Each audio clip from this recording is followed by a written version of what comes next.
You lean on your coaching expertise again. If you lose a game like that at home in heartbreaking Hail Mary fashion, what do? How do you get the team back on track during this entire week leading up to this Saturday?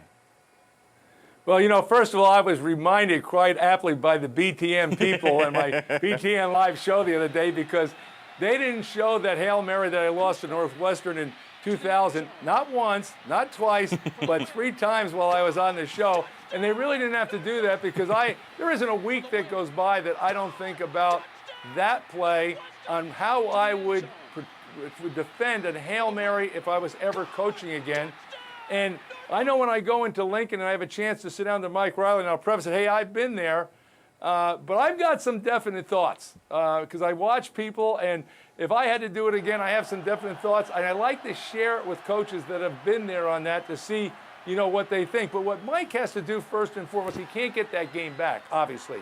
So he has to, even though it's in the back of his mind and it's killing him, he has to act like, hey, let it go, we're moving on. He's got to do that with his staff, and he's got to do with the players.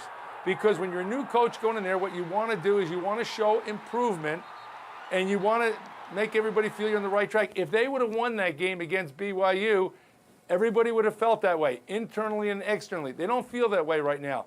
So now playing South Alabama, they got to go back and they got to think, okay, whatever we did poorly last week against BYU, that can't happen to us. They got to run the football better. I don't think the formula of success for Nebraska is Tommy Armstrong throwing for over 300 yards, but them only running for 120 and change. They had 12 penalties. You got to eliminate that.